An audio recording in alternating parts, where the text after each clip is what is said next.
حسبي ربي جل الله ما في قلبي غير الله نور محمد صلى الله لا إله إلا الله حسبي ربي جل الله ما في قلبي. حضرت عمر فاروق رضی اللہ تعالیٰ عنہ آپ سے پوچھا گیا حضور یہ بتائیے زلزلے کیوں آتے ہیں؟ یہ زلزلے کیوں آتے ہیں؟ آپ نے فرمایا بے حیائی کا کام زنا کرنے کی وجہ سے یہ زلزلے آتے ہیں، اس کی وجہ سے زمین پھٹتی ہے، اور جب کسی مظلوم پر ظلم کیا جا رہا ہوتا ہے، کمزور پر جب ظلم ہوتا ہے تو پھر خدا کا عرش ہلتا ہے، پھر یہ زلزلے آتے ہیں، یہ آفتیں آتی ہیں، یہ مصیبتیں آتی ہیں۔ حضرت عمر بن عبدالعزیز، بہت پیارا واقعہ ہے ان کا، بڑی پیاری نصیحت ہے ان کی۔ عمر بن عبدالعزیز 99 ہجری میں بادشاہ مقرر ہوئے۔ ان سے پہلے سلیمان بن عبد المالک بادشاہ تھے، اور جب سلیمان بن عبد المالک بادشاہ تھے تو ان کے وزیروں میں یہ عمر بن عبدالعزیز شامل تھے، وزیر مشیروں میں۔ سلیمان بن عبد المالک وہ پریشان ہوئے، انہوں نے حضرت عمر بن عبدالعزیز کو بلایا اپنے پاس بلایا، اور جب یہ وہاں پہنچے تو اس زمانے میں زلزلہ آیا تھا، آندھی آئی تھی، بارش آئی تھی۔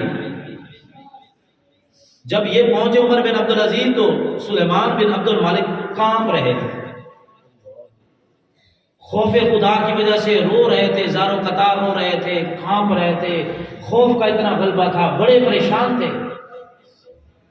اور جب یہ ان کے پاس پہنچے تو انہوں نے آگے سے کہا کہ یہ 2 لاکھ چاندی کے درہم لے جو اللہ کی راہ میں صدقہ کر کے تاکہ اللہ تعالیٰ یہ مصیبت ہم سے دور کر، یہ 2 لاکھ چاندی کے سکے لے جاؤ، اللہ کی راہ میں صدقہ کرو، جا کر غریبوں میں بانٹو تاکہ آفتیں ہم سے دور ہوں۔ آگے عمر بن عبدالعزیز نے کیا بات کی وہ قابل غور بات ہے۔ انہوں نے کہا حضرت آپ بادشاہ ہیں، اس وقت صدقے کی ضرورت نہیں ہے، صدقے سے بہتر جو کام ہے میں تمہیں بتاتا ہوں وہ بہتر کام کر لو، صدقے سے بہتر کام کر لو۔ صدقہ بھی عبادت ہے، اللہ کی راہ میں خرچ کرنا، یہ تو ہر زمانے میں رائج رہا، اس کی فضیلت کم نہیں ہے، لیکن جو انہوں نے آگے سے مشورہ دیا، کہا کہ بادشاہ سلامت میں تمہیں مشورہ دیتا ہوں وہ کام کر لو، وہ صدقہ سے بھی زیادہ بہتر ہے۔ آپ نے فرمایا بتاؤ؟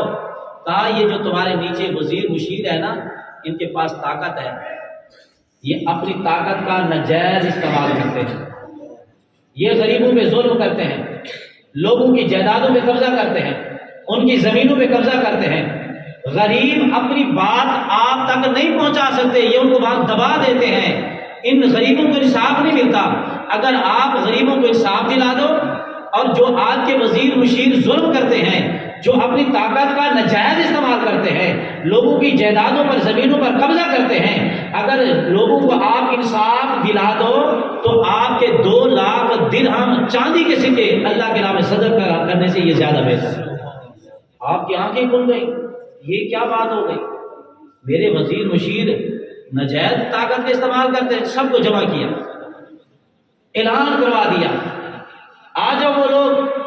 کہ جن کے اوپر میرے وزیر مشیر زیادتی کرتے ہیں، ظلم کرتے ہیں، ان کی جائیدادوں پہ زمینوں پہ قبضہ کرتے ہیں، ان کو انصاف نہیں ملتا، آج ہر کمزور کو انصاف ملے گا۔ تو لوگوں کی لائنیں لگ گئی، تو آپ نے ہر ایک کا حق اسے دلوایا،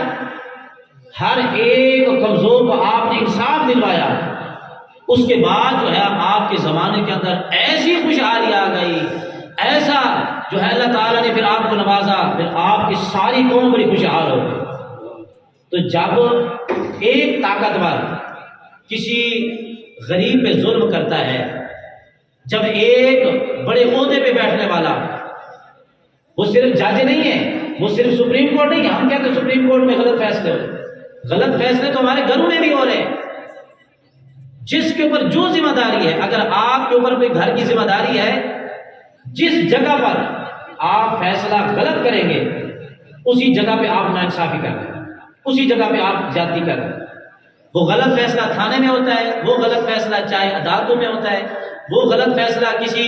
چوکھٹ پہ ہوتا ہے، کسی ڈیرے پہ ہوتا ہے، کسی گھر میں ہوتا ہے، مسجد میں ہوتا ہے، کسی جگہ پر بھی جو غلط فیصلہ ہوتا ہے وہ ناانصافی ہوتی ہے۔ اور اس کی وجہ سے، ناانصافی کی وجہ سے، جب کسی غریب کا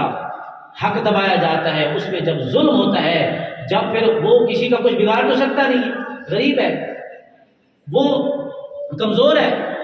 کسی کا گریبان نہیں پکڑ سکتا، لیکن وہ ایک کام کرتا ہے، اللہ کی بارگاہ میں فریاد کرتا ہے، یا اللہ اب مجھے انصاف دینے والا زمین پر کوئی نہیں ہے۔ کتنی خودکشیاں ہوتی ہیں آپ نے دیکھی ہوں، جن کو انصاف نہیں ملتا، کتنی عورتیں مرد ہیں جو گلے میں رسیاں ڈال کر دنیا سے چلے گئے، وجہ یہ کہ ان کو انصاف نہیں ملا۔ اور جب فرمایا انصاف نہیں ملتا، وہ انصاف چاہے عدالت میں ہو، تھانے، کچہری، کسی جگہ پر ہو، گھر کے اندر ہو، جب انصاف نہیں ملتا تو پھر وہ روتا ہے، وہ چیختا ہے، وہ چلاتا ہے، جو اس کی آواز ہوتی ہے وہ رب کے عرش کو ہلاتی ہے، پھر رب تمہاری زمین کو ہلا دیتا ہے۔ ایک پہاڑ ہے کوہ کاف، جو پوری دنیا میں پھیلا ہوا ہے، کسی جگہ پر زمین کے اوپر ہے، اب یہاں پہ اوپر اگر پہاڑ نہیں ہے تو یہاں پہ نیچے ہے، زمین کے نیچے ہے، وہ پوری کائنات میں پھیلا ہوا ہے، وہ ایک کوہ کاف پہاڑ کا نام ہے۔ پھر رب اس پہاڑ کو حکم دیتا ہے، جس جگہ پہ وہ ہلانا چاہتا ہے پہاڑ کو حکم دیتا ہے، وہ پہاڑ پھر ہلتا ہے، وہاں زمینیں پھٹ جاتی ہیں، عمارتیں گر جاتی ہیں۔ یہ گراتا کون ہے؟ یہ ایک غریب مظلوم، اس کی جو آہ ہے، اس کی جو چیخ و پکار ہے، جب وہ رب کی بارگاہ میں جاتی ہے تو پھر رب اس صورت میں ہمیں سزا دیتا ہے۔ اور دوسری وجہ فرمایا کہ جب بے حیائی ہو رہی ہوتی ہے، جب بے حیائی عام ہو جائے، کچھ لوگ بے حیائی کا کام کرتے ہیں، کچھ لوگ نمازیں پڑھتے ہیں، عبادت کرتے ہیں، اچھے کام کرتے ہیں، وہ برائی کے قریب نہیں جاتے، ان کو برائی پسند نہیں ہے۔ فرمایا پھر عذاب آتا ہے گناہ گار کے گناہ کی وجہ سے، فرمایا نہیں، نیک بندے کے چپ رہنے کی وجہ سے، جو نیک تو ہے مگر گناہ سے کسی کو جا کے روکتا نہیں، پھر اس کی وجہ سے عذاب آتا ہے۔ مشہور حدیث پاک ہے، جب اللہ تعالیٰ جبریل کو حکم دیا جاؤ بستی کو تباہ کر دو، جبریل نے عرض نہیں کیا یا اللہ اس میں ایک نیک بندہ رہتا ہے، فرمایا اس کو بھی تباہ کر دو، یہ خود تو نیک ہے لیکن کبھی اس نے کسی کو جا کے روکا نہیں ہے برائی سے۔ تو فرمایا پھر نیک لوگوں کے خاموش رہنے کی وجہ سے، جو لوگوں کو برائی سے نہیں روکتے، ان کی وجہ سے پھر عذاب آتا ہے۔